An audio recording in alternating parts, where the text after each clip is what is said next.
Okay, right. So, just to begin then, would you guys like to kind of just introduce yourselves, so with the review, and maybe just like a little bit about what you do, in Refarm'd as well, like, yeah. Yeah, sure. So my name is Geraldine. I'm the founder of Refarm'd. I started working on it like about 1.5 years ago, and since a few months now, like I think since beginning of March, started growing the team to really get things going. So that's why we have now 2 other team members on the call, Patrick and Tatiana. If you guys want to introduce yourself as well. Ladies first. Thank you. Hi, my name is Tatiana. I joined Refarm'd about 2 months ago, but I heard about it a bit before, just really via a Facebook poll that Geraldine had put up. And I just moved from New Zealand. Well, I was supposed to move back to Europe, but now I'm stuck in Mexico for a bit during Corona. But working remotely has been fine, and I've been mostly looking at food policy, the organic certification, food business registration, and all those things that the farmers need to really get prepared and get all the paperwork done.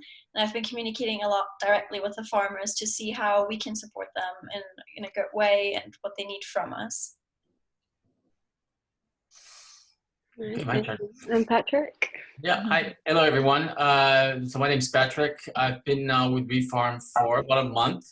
And just like Tatiana, I got a poll on one of the Facebook groups here in Switzerland, and I filled it out. And then I thought, what a great concept! That was completely in line with some of the things I thought should be happening. And so I contacted Geraldine and I said, well, I'd love to help out any way I can. So I became a team member, and now I'm in Switzerland. Like, I don't know if I mentioned that. And I'm now in contact with the farmers. I'm actually going to visit one on Sunday, so it's very exciting. And it's a baby project still, so we're still trying to figure out a lot of things and trying to figure out our place really. And so it's very exciting. As you can tell, I'm excited. Yeah. Yeah, I think we all are. Thank you. And okay, thanks for introducing yourself. So obviously everyone is waiting to know a lot about just how Refarm'd works, and also it would be great to know your story as well, kind of like what did you do before Refarm'd, and what inspired you to actually come up with the concept of Refarm'd as well. Yeah. So personally, I'm a vegan since about 10 years. So since I started being vegan, I always wanted, to do something, to work in this environment and to do something for the movement. So I tried. Well, originally I'm from the hotel industry. I studied business and management in the hotel industry. I worked in different restaurants and hotels. And yeah, after becoming vegan, it was harder and harder for me to work in these places, especially because I was working in grill steakhouse, restaurants and things like that. It's actually there where I became first vegetarian for a few months and then vegan. And so I created an online vegan shop to try to sustain myself this way. I worked on it a bit for a few years. It was in France. I'm from France. Then I moved on. I also at the same time tried to create an event management platform for ethical event management. So for people, doing like weddings and things like that, but they wanted to have it all vegan, like all the aspects of it vegan. 4 or 5 years ago, with a group of people, we tried to create a vegan village in Portugal. That's still going on right now. And yeah, so I worked on different projects like this, but I always had in the back of my mind that I wanted to have my own sanctuary, and work on the sanctuary. But I could never really get to the point to start one because I was a bit frustrated with the concept of sanctuaries, how they work right now, and the fact that I would be kind of limited to a certain amount of animals we can rescue. So I was always looking at lands and things like that, and I was like, oh, if I take 50 hectares, I can only save so so and so animals. If I take more, I can save more, and so I was never getting to that. And also the fact that we need to rely on donation was something I was not really happy about, because I have some friends who have sanctuaries and who struggle a lot. And it, in my opinion, yeah, I wanted to find another way to have models, sanctuaries, another model for sanctuaries where they could be self-sustainable, and also that tackles a bit more the problem at the source, if we can say that, because we cannot just continue saving more and more animals if on the other side they continue producing more and more animals every year. And also animal farming is one of the biggest resource consuming industries. So when we create sanctuaries and we use more land to save the same animals is not the best as well. So don't get me wrong, I think sanctuaries are amazing. They're doing an amazing job, and I think without those we will not be where we are right now with the movement. Because I mean, try to remember the first time you ever saw a pig running around in grass or a cow being cuddled.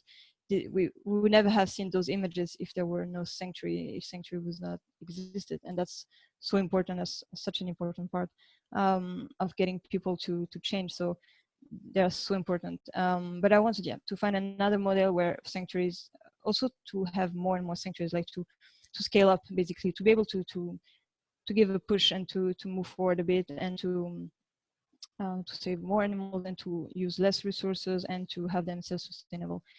And that's how I think it was now 1.5 years ago, I came to the realization that it would be perfect if we could have the farmers, well, the animal farms, become sanctuaries themselves, because they already have the land. We will not need to get a new land. They have the animals. We not move, because when we help animals from farms, we have to find a home for them. We have to split the herd and things like that. So it's also something that is stressful for the animals. So they have the animals, and they have also the team, or they know how to handle the animals on a day-to-day basis. They don't know how to work on a sanctuary, in the sense that they don't know how to work with animals that get old. That's something they don't know, and to treat certain diseases, because most of the time, if an animal gets a disease or breaks a leg, it's less costly for them to just send it to slaughter. So that's the part where we are helping them now. But they, on a daily basis, I mean, they know how to feed them, how to care for them, the space they need. I'm obviously not talking about huge farms and factory farms where the animals don't have a good environment. I'm more talking about small scale or medium scale farms where we could leave the animals, let the animals live there, continue to live there, and obviously without exploiting them. So that's how it all started. And then I needed to think about, okay, but obviously I need to convince these farmers, and also how do I make sure that they earn enough money to cover the cost for the sanctuary and for themselves without exploiting the animals. So I was looking about a way to create a new business model for them to help them sustain themselves. Yeah, it was because of the presentation, but I got the link. Is it okay? No worry. Yeah, and so I started, well, basically the last 1.5 years was a lot about talking to people in these industries, to farmers, ex-farmers, or people like in politics as well, regarding to subsidies and how, well, what we can do, what help we can get from the government, and people in general, people working with sanctuaries, people working with farmers, just to talk about this idea, this concept, and to see if it would even make sense to make something like that. And as I got more and more positive feedback, I was able to start drawing a solution for that. And that's how, yeah, we came to, in the end, to Refarm'd, and to this concept of helping farmers transition to become plant-based producers. Because one of big problems that farmers have also is that every farm is different, and so I wanted to find a solution for farmers to transition quickly, easily, with as less investment as possible. So there's not too much risk involved for them, because I don't want them to have to think about it twice. You know, I really want for them to say, okay, well, I can just try it. I don't risk anything, because there are quite some farmers wanting to get out, but they don't know how to do it.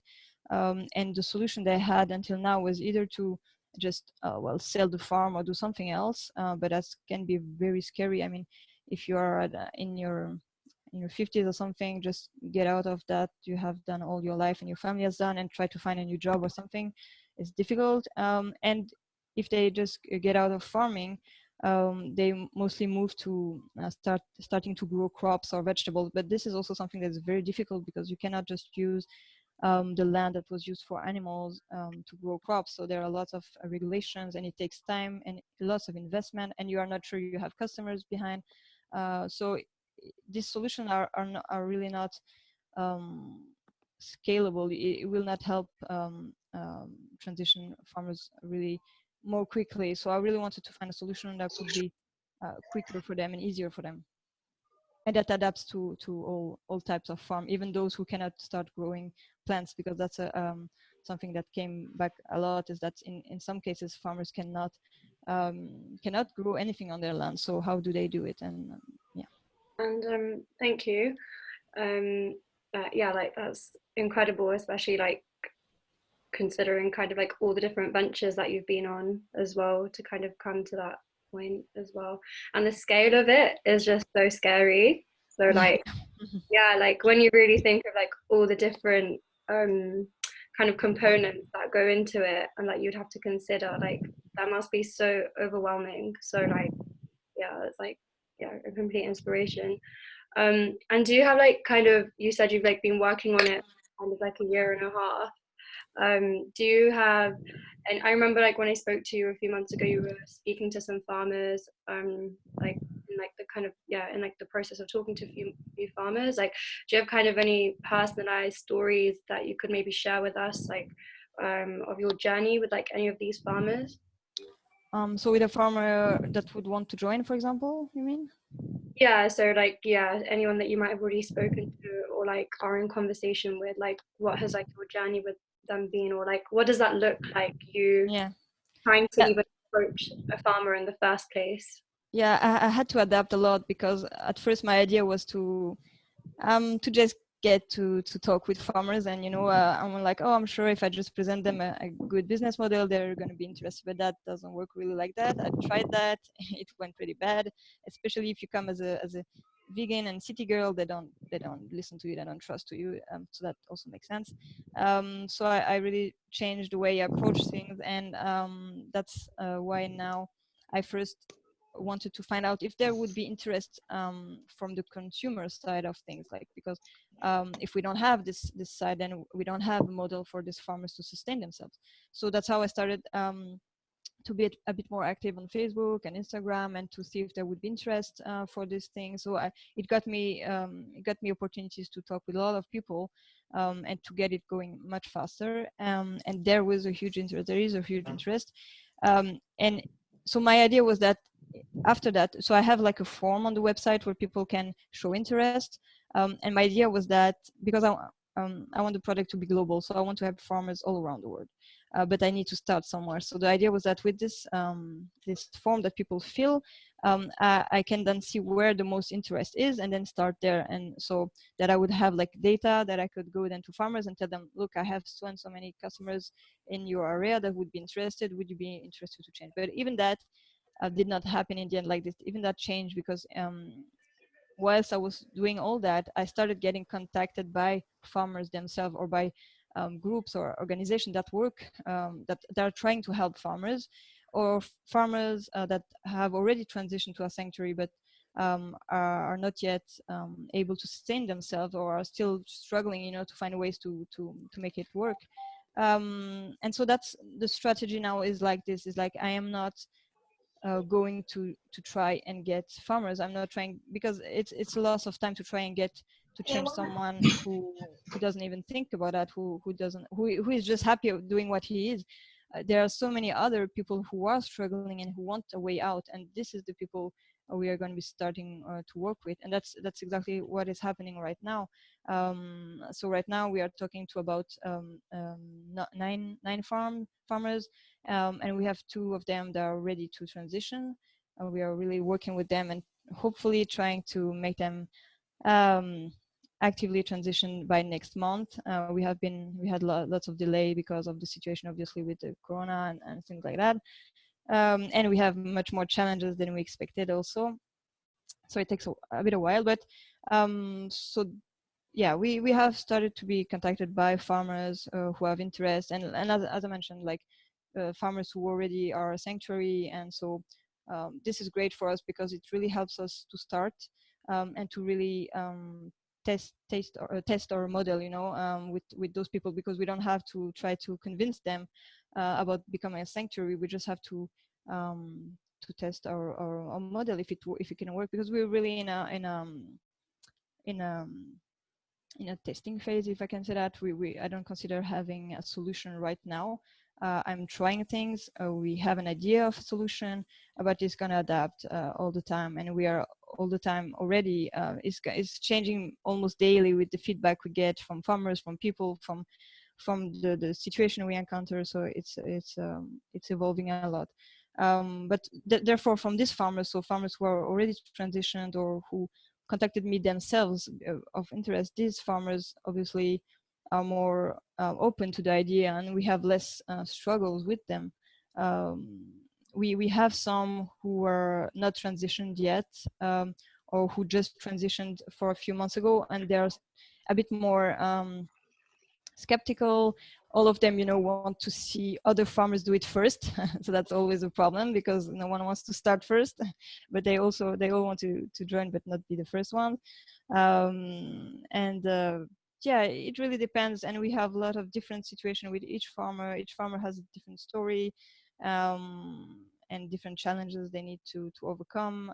It's a lot about, I knew it was going to be also difficult on emotional side, you know, from the farmers, and that we will have to take all that into account. But it's probably much more than unexpected, because even if when they are open to transition, they carry such a burden after that on their shoulders all the time, because they know what they have done and things like that. So it's really hard for them, and lots of them just suffer through that. So it's hard for them to just get active and positive and like believing like they will have support, you know, for this. So yeah, it's really not easy, you know. As soon as you work with humans, it's never easy anyway.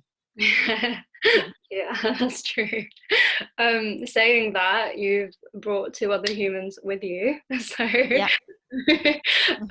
yeah, let's hear also a little bit about kind of what their role is, because I'm guessing you obviously like started off on your own, which I'm sure is probably like a really intimidating process. And just before we started this, Patrick and Tatiana were like sharing a little bit about how they joined as well. So like, yeah, like maybe you could go into your kind of roles or like places within Refarm'd, and like, you know, was there kind of like a need for particular things that you saw that like Patrick and Tatiana, like if you can share what your experience within Refarm'd is, or like the kind of growth or journey process that you've been through. Patrick, if you'd like to go first. Sure. Well, like I said, for me, it's I've only been here for 1 month, so my role is really being defined as we go. I told Geraldine I can help in the best way I can. I come from well, I've been vegan now for 2 years. Actually, a few days ago was my 2-year anniversary, or vegan anniversary, or whatever they call it. And I come from. I've been working in HR before, so for large multinational corporations. And so when I think about this project, there's a lot of things in the future that I can see that I could really contribute. Doing presentations, spreading the word, going to conferences, that type of thing. And then, of course, that's looking down the road. Right now, we have we're talking with 2 farms here in Switzerland. So I'm here in Switzerland. So I'm going to be visiting one farm this Sunday. So I see myself becoming a lot more active in speaking with the farmers, because like you know, for them it's also, I think it's also a scary thing. You know, they're doing something new and they'll need some support. I tend to be, or try to be, a positive person and encouraging others. And you know, I think that, like I said at the start, I think this project is very exciting, because I was thinking when you know, when you become vegan, it's like suddenly you have this, for me, it was like an awareness.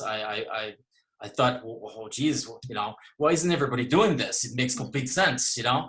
And then, like Geraldine was saying, is when you try to approach people, my own family included, and try to tell them you should go vegan, and it doesn't work. You know, so yeah, so I think for me, I'm going to get involved with working with the farmer, and my role will really evolve. I can't really tell you exactly what I'll be doing next month, or two months from now, or next year, but I'm really committed to this working, because like I was saying, I thought, well, what a great idea, you know, because there's a lot of farmers that are that would like to change, that are struggling, but they don't know how. They you know, they have bills to pay, and so they're stuck in this situation where they have to continue doing something that they know deep down in their heart that is not something they should be doing. So when I heard about this project, I was like, well, this is great. You know, this is perfect. This is a way to show them to get on. You know, to start doing something that's right now it's in its infancy, but you can see that plant-based, at least when we're talking about plant-based milks, or you know, a milk alternative, it's a growing market. I mean, I just see here in the local store, where before you could find, you know, maybe almond milk and soy milk, and now you know, there's like 5, 6, 7, 8 different choices. So it's definitely something that's growing, and the farmers eventually, I mean, right now we're starting small, but are going to see that there is an alternative for them. And the great part of what we're doing is we're able to go and support them and show them, I don't know if show them the ropes is the right way to say it, but to really help them along, and help them grow, and provide them the support that they'll need. So yeah, so I'm right now helping figure out in the logistics. I'm more involved with logistics right now, trying to figure out some pickup locations where customers can come. I think Geraldine will probably talk a little bit more about this, but we're right now trying to figure out how to logistically make this work for our customers to be able to get their milk. So I've been working with identifying pickup locations. And like I said, I'm going to go to the farm. I'm not a farmer. I'm a city guy myself. So this is going to be a new things for me. I'm going to have to get some boots to go and to walk around the farm. But I'm very excited. I love, you know, I love animals. So that's why I became a vegan. So I'm excited to go learn more about cows and pigs and all that stuff. And so, yeah, that's Thank you. Thank you. And what about yourself, Tatiana? So, like, maybe just like like what's kind of what is your role being, or what, like, do you like foresee it kind of turning it into? Sure. So I guess being a global citizen who's all over the place, like all over the world, when I became vegan 6 years ago, I started thinking, okay, this is all great, that's a growing movement, but why is nobody working with the farmers? And doing 2 internships a bit in food tech and sustainable supply chain after I graduated. During one of those internships, I got to see a whole supply chain within a vegan company, but they had no clue where all their ingredients were coming from, and the whole supply chain wasn't really sustainable at all, except for the vegan products. But I did get to meet the farmers one day who were potentially going to make a few ingredients, and it was such a touching experience for me, even though I'd watched tons of videos about farmers being interviewed. But I mean, this was in Chile, and they were just super kind farmers. I would have just loved to hug all of them. And when I moved to New Zealand after Chile for a few months, I hoped to find something in the farming sustainable supply chain sector, but I couldn't really find anything too specific, that was kind of going what I was looking for. So when I moved back to Europe, or right before I came across Refarm'd, and it was just really what I was hoping to find, because it was working with the farmers, working on a sustainable product, and chatting with Geraldine even before, like many months before starting to work at Refarm'd. I realized how Geraldine had thought this through so much, all the way from sustainable delivery, reusable glass bottles, the labels being sustainable, and all of that. And I think I'm also quite a multifaceted person. So I just love that this would include doing a little bit of everything. And startup style, we're all doing a little bit of everything. I probably suggest way too many volunteers that could help out than Geraldine would like. But I think the ones who have come in have contributed very well. And so well, because I speak German and English fluently, it's been good for me to chat with the farmers in Switzerland and the one in the UK, and helping walk with them through the whole process of what we have to do, what forms we have to fill out, registering a new food business, the organic certification, or figuring out if they're already registered, looking at what can go in the oat milk and what cannot to get the certificate, trying to find oat suppliers, looking at byproducts, what we can do with them, looking at sustainable labels, and really thinking all that through, and helping Patrick with the pickup locations and emailing a few. So it's really doing a little bit of everything. And the more I've chatted with the farmers, I think they have started opening up a bit more with me, and that's just a really fulfilling moment. And then they sometimes even apologize, oh, sorry, I shouldn't be telling you this, or this is probably not something you have to deal with. But I just thank them so much, because I value that trust they put in me. And I'm also not the kind of person who can just say, yeah, I understand, you'll be able to figure it out. No, then I want to help them, and then I look into all these things for them. But then that has given me more ideas, for example, how in the UK we can also try and foster more a community of farms who have shifted, and so that they can support each other and exchange ideas potentially. This is already more existent in Switzerland, but not so much in the UK, as far as I know. So that's more like for the future, that maybe also these communities of farmers who have shifted can inspire other farmers who might be interested in shifting. Because I think as vegans, we realize that if we didn't have a group of vegan friends or a vegan partner, we would feel quite alone, especially if family's not supporting you. And the same goes for farmers. I think it's even harder for them. If you're a vegan farmer and all your neighbors are not, you're physically really isolated as well. So that's something that I think we also, like, it's things that I didn't expect that would happen that we're looking into. And just connect, like reaching out to a lot of people also on social media to help out with a few things and give suggestions. For example, vegan vets, that's been great, and that's coming from the vegan community in general, not necessarily from the farming community or only the Refarm'd volunteers. And just as I was saying a bit before, we really want the whole vegan community to get involved with this. We're just trying to see how that's gonna go. But just the fact that we can ask often on social media and get ideas and support from people, that's already great. Okay, I think I just chatted here way too much, and I don't really know where I was going, typical me. But it's so exciting that this is a new thing that I've been waiting for so long, and that I get the chance to work with. I'm so grateful for it. Right now, we'll hopefully move back to Europe soon and work a bit there, but I could definitely see us taking this also to other countries or other regions worldwide where it's slowly emerging. And just being part of it is exciting. At some point also, hopefully, being able to meet the farmers and hugging them and their animals is amazing. I have 2 cows at a sanctuary outside of Berlin, and I just love visiting them. So I can't wait to do that more often as well. Okay. Yes. Very passionate team, which is yeah, well, thank you guys. Obviously, your work is very appreciated by everyone. So I think we might pass it up to questions that are like from the viewers that are here as well. So I've done lots of question asking, so I'm going to pass it over to Daniel. Okay. Good. Hello again. Was just in the the undercurrents of trying to solve technical problems, but everything is good. Everything is calm. So I've been keeping track of some of the questions. We're going to go through some of the ones that people have posted, and the first one is from Lawrence. Lawrence, would you like to ask that question? Oh yeah. Hey. So yeah, my question was, What do you think is going to be or will be the biggest hurdle when coming to scaling up Refarm'd to like factory farms? Because you said you mostly deal with like smaller scale farms at the moment. Yeah, exactly. So for now, the model is really will not work with factory farms.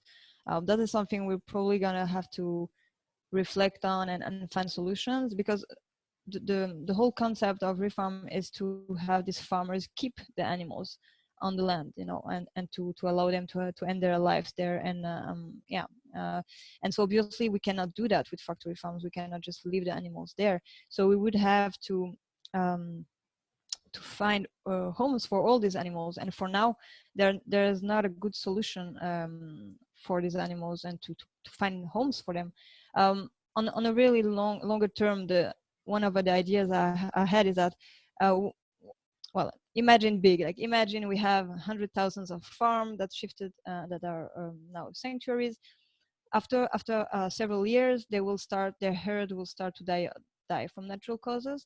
So what we want to do is to really encourage them to continue being a sanctuary, and to therefore home new rescue animals. And when we will have that much farmers and that much land space, we'll be able to tackle bigger farms and to have solutions for them. But for now, it's really difficult. Another solution that some people are thinking about, but we don't have solution for now, would be to find some ways to have land trust, where we could start, having putting herds of animals there. But the real problem is to find a solution for these animals, because if we start working with factory farms, you can probably have solution for the factory farm itself, to change the building into producing mushrooms or anything. But we don't have solution for the animals. And yeah, we obviously don't want to say, okay, for these ones they will go last time to slaughter. That's something we don't want. So for now, Refarm'd is not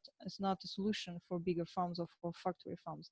But hopefully, as we go, we might see solutions and find ways to do that. I hope I answered your question. Cool, yeah.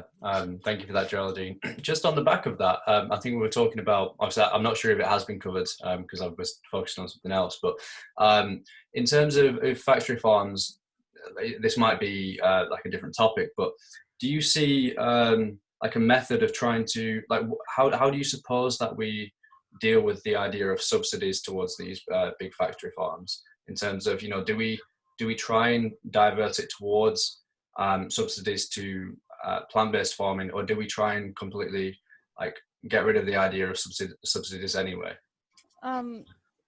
For now, in our model, we are trying to work without subsidies, because we don't have any guarantee that we are going to get some, or that our farmer is going to get some.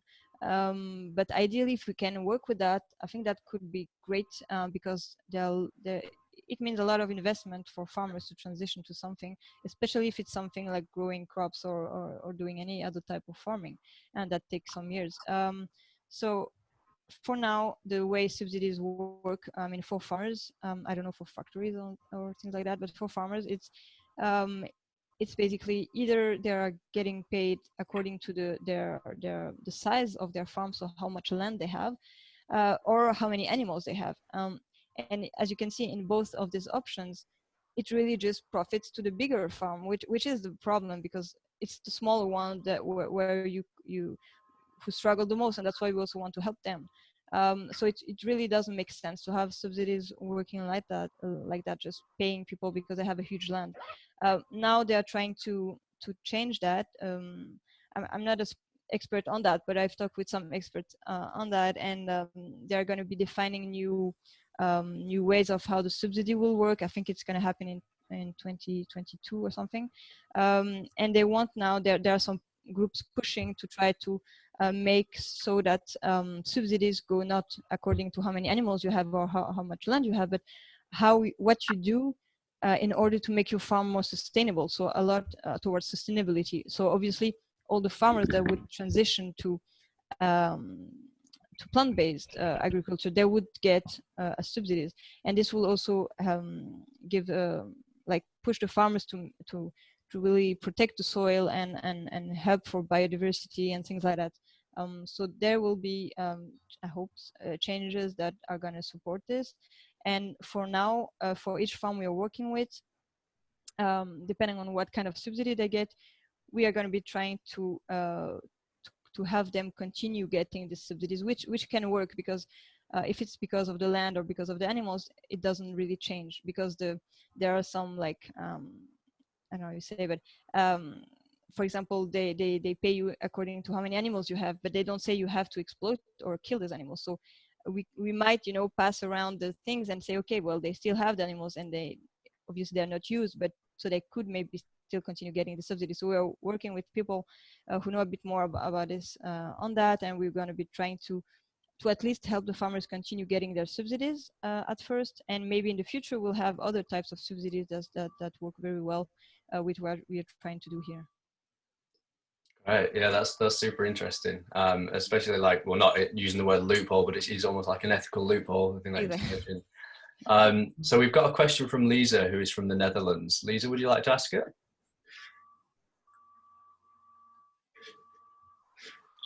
Yes. Hi.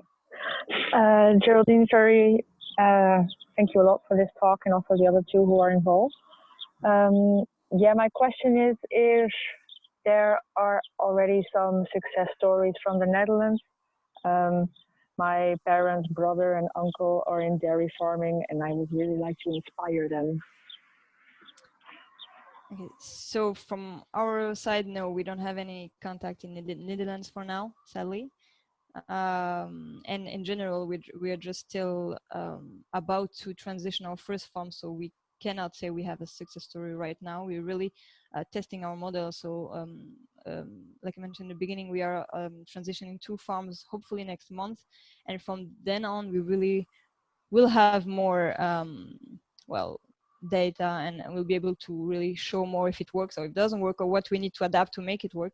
And then it's going to be easier for other farmers or farmers who are not sure, or, you know, to really see if it could be interesting for them. We have this with some farmers who are interested, but they're, you know, still very yeah, not trusting too much and a bit scared, what is fully understandable. And I'm pretty sure that once we have, that's why we're working so hard to make it happen so quickly for the first farms, because I'm pretty sure when we can say and people can see that it works for this first farm, then we will have much more farms and much more people ready to commit and to try things out. So hopefully by then we'll be able to reach well, to reach more people, and other farmers can see that as success story and try and want to be involved. Thank you.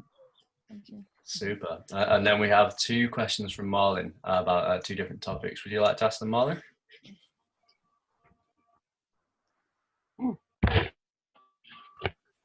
My connection is quite bad, so it's probably better if you do it, Daniel. Thank you. No problem.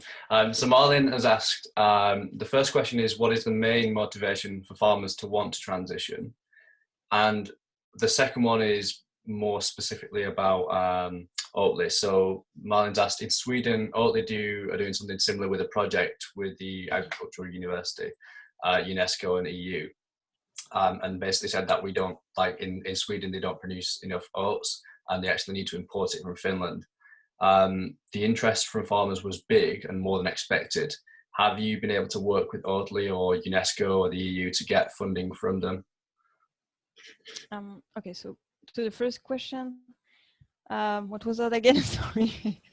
The first question was, what is the main motivation for farmers? Yeah. So for now, the main motivation is really ethics. So farmers are struggling since a while with what they're doing, and they just don't want to do that anymore.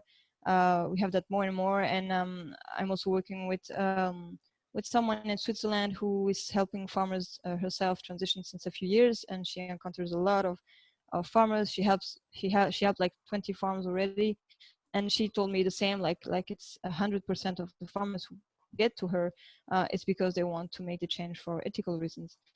Now I'm sure that as we will grow and more farms will hear about it, we'll have a lot of farmers also come just for economical reasons, because they just struggle and they want a way out. And that's something we fully accept. We accept any type of reason to transition. What we will do though is we have a contract where we make sure they respect all the things we want them to, and where we protect the animals and make sure everything is done correctly. And we will also, a big part of this will also be education. So we will, we are trying to think how we are going to do that, but it would be great to have like mentors and things like that who can talk with these farmers and like just educate them on what ethics and environment and all the things. So the end goal is obviously to have them make the shift in their hearts, you know, for the ethics, but that's not something we ask from them at first, at least.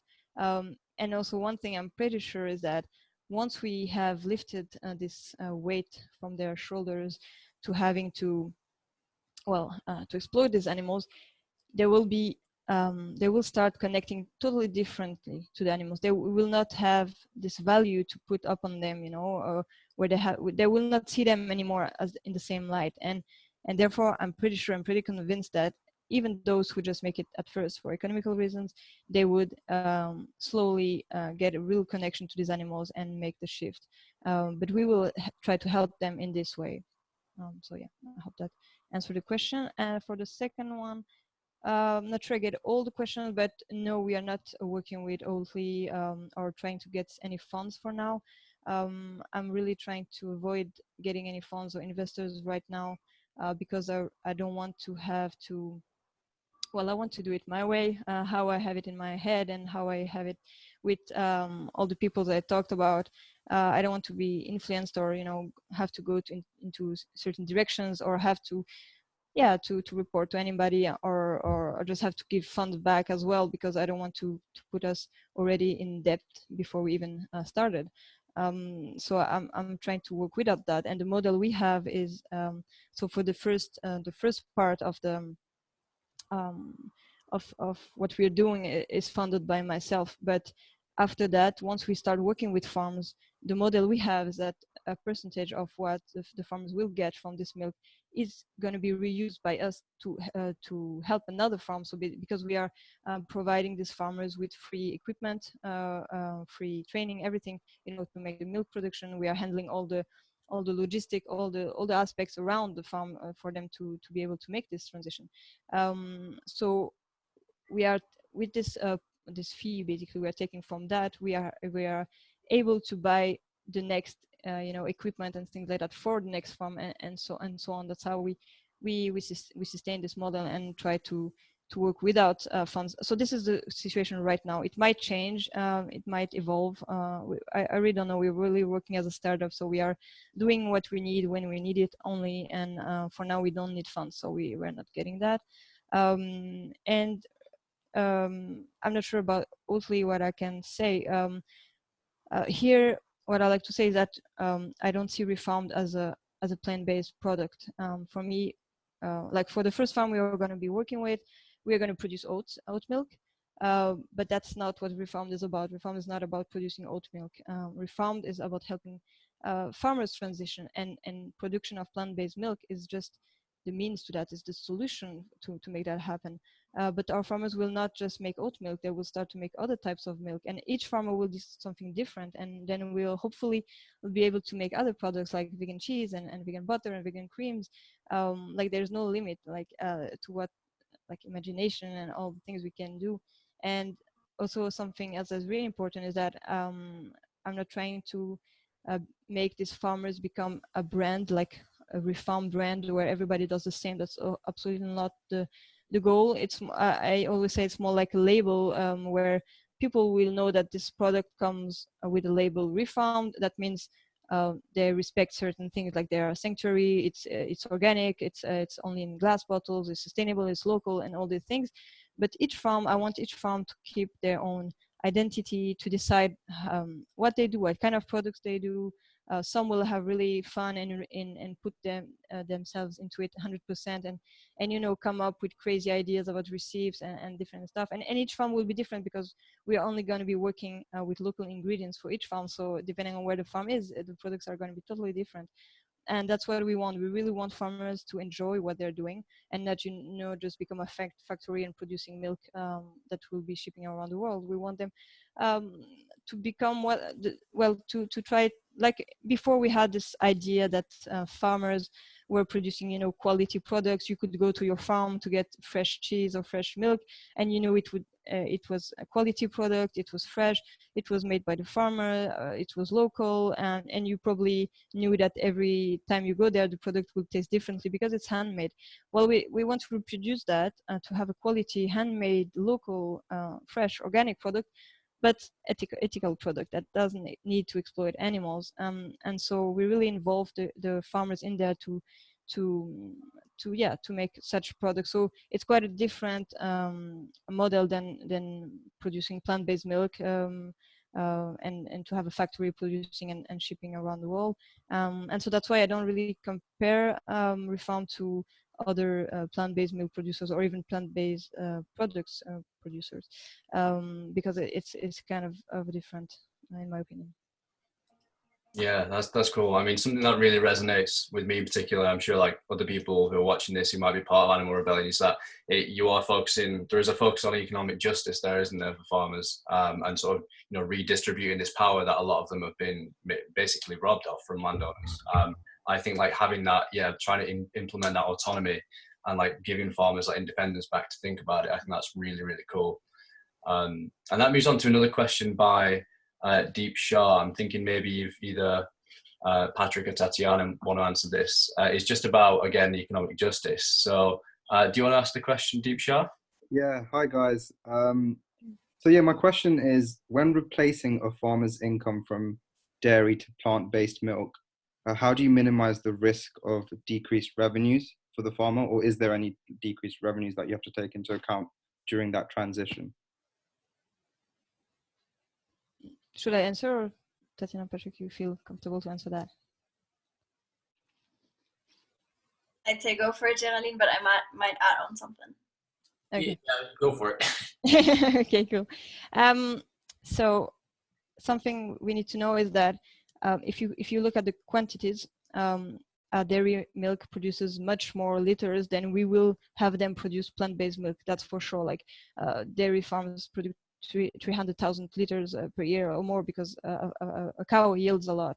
So here it's not going to be the same scale of production, but the big difference is that they produce much more dairy, but the income they get from that is so low. Like in some cases, in some years, they even get less than what the production costs are. That's why they're struggling so much, because there are so many middlemen. It's going through processors and big companies and things like that. So and they don't decide the price. Like every month, basically, you have the processor, the company that comes to take the milk, and who tells them, okay, now I'm buying you for this price. So they don't have any impact on that. They don't even know where the milk ends up, if it's going to be cheese or sold as milk or anything. They really don't know. So they don't have any power on that. So the production is really different here. The quantities are going to be much less, but there's going to be no middleman. Like we're not going even through shops. Like the customers will subscribe for a regular delivery for every week, delivery every week. So we also give this kind of guarantee to the farmers that there is a long-term commitment from customers, and the income they get from that. So what I was mentioning before is that from all the income goes from the platform that we provide, where people can subscribe. 85% of that goes directly to the farmers. So that's the big difference. So they will produce much less, but the income will be higher. So now regarding specifically to your question and losses, is that with each farm, we calculate the cost they have to handle, the sanctuaries, the farm, and themselves, because I want them to live from that and not to have other jobs on the side or something like that. So depending on each farm, the bigger the farm is, basically the more cost they have, because the more animals they have to sustain. And so for each farm, we calculate and we tell them, you have to produce as much, and you have to have as much customers to be able to cover your cost. And so the more cost they have, they just need to produce more. But from our calculations, so for now, we're really in the theoretical phase. We will really get into it from next month on. So but in theory our model works because of that, because we cut all the middlemen and because it goes directly to them. And on the long term we also are helping farmers to optimize their costs, because for example one big part of animal farmers cost is the feed they are giving to these animals, because they're not just giving them grass and hay, they're giving them grains and other stuff to increase their production, their meat or milk production. And so when they're going to start become a sanctuary, this will go away, because we don't want to make them productive, the animals. We just want them to go back to what they're used, where they're supposed to eat, which is hay or grass. So we are cutting like 30% of their costs. It's about 30% just by removing that. So that also reduces a lot the cost they have. And on the long term, there will be other solutions to help them reduce the cost, like moving to renewable energies and other things, but that's more on the long term. So we are trying to make this happen this way. And another thing is that we are working with a 3-month trial period. So every farmer starts with a 3-month trial period. They can really assess if it works for him, and then decide if they want to continue. And what I didn't mention is even before we start with a farmer, when the farmer shows interest, we start by doing a kind of small market research for this farm, because as we are only going to be selling locally, we need to know if there's interest in this place. So if there would be zero interest, we would not start transitioning this farm right now, because it doesn't make sense. So only if we see there's interest for that, we start with that. And even then we start with pre-orders, so people will pay in advance for their monthly subscription. So we know we have the guarantee that okay, there is interest, people are paying for it, and then it's where we really officially start making them producers. May I add on a few things? Great. So I think also I guess theory and practice is really different always, but it's not only the milk that the farmers will be producing, but it's, I think, also all the other benefits that come with it that could lead to more income afterwards, such as once you have the organic certificate, maybe even without Refarm'd, the farmers will decide to start producing other things under that same certificate that they can sell, or even to start growing crops that they can sell. The farmers in the UK we're working with, they don't have the certificate yet, but once they have it, they want to produce plant-based milk through Refarm'd, but also grow crops that they can sell. Or they mentioned to me that apparently with Natural England in the UK, you can have student groups visit your farm and then you get even paid a little bit for those visits. Or maybe at some point they might even be approached by an organization saying, can we rent your farm for a day to have a conference here? And then they get paid a little bit for that. So it's not that Refarm'd is going to set all this up for the farmers, but it's just things that we hear that we might be able to share with the farmers, or that they might just do themselves to think of extra income. I think the farmers often know what grows on their land or what else they can do, and they are very creative with that.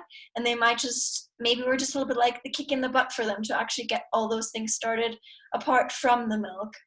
And we also try to ask the farmers, what else would you like to do, if you're open to any other ideas, so that they're also really participating in their own solution. And this will all evolve as time goes, and if other vegans here in the community have any ideas, feel free to send us an email or text it in the chat here. But I think, yeah, there's just going to be a lot of other benefits coming from it financially. Brilliant. So I think we've got time for one more question. And I think it's something that we were particularly interested in as well. So we're going to go to Kathy, which is about mainly sort of how activists can take the first step in communicating with farmers. Would you like to ask it, Kathy?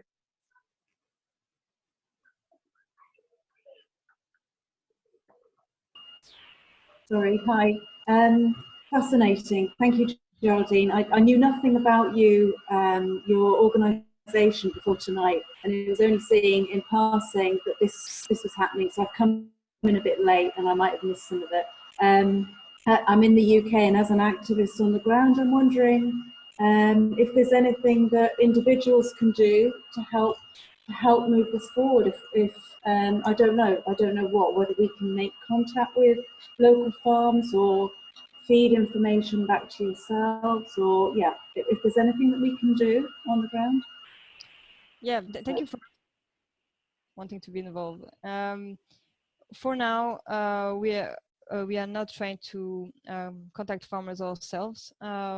It's like the opposite. We are having farmers come to us. So I had some people ask me like if I could give them like flyers or things like that where we could approach directly farmers, but I don't think this strategy is good for us right now, especially because we don't have any success stories right now. That might come later. But as a individual, the most helpful for us now is really to talk about this project around to other vegans or people who would be interested, because like I mentioned, it will not happen if we don't have the customers on the other side, buying these products. This will not manage to have a model for these farmers if there is no customers on the other side. So just spreading the message and sharing what we are doing, it really helps a lot. And it also gives me a lot of opportunity, because through these sharings, I get contacted by lots of different people who in the end are helping on different aspects. So that's definitely the most important right now. And also once we start really transitioning the first farm, it's a lot about getting people to know about it, to hear about it, because we'll getting lots of input that will help us, make the right decisions and go in the right direction. So in my opinion, for now, that's the best things people can do to help. If I'm just going to add on one thing there, I don't know if Geraldine's going to kill me or not, but we are starting a list of potential volunteers. So if you want, I can just put my email there in the chat so I get the emails, not Geraldine.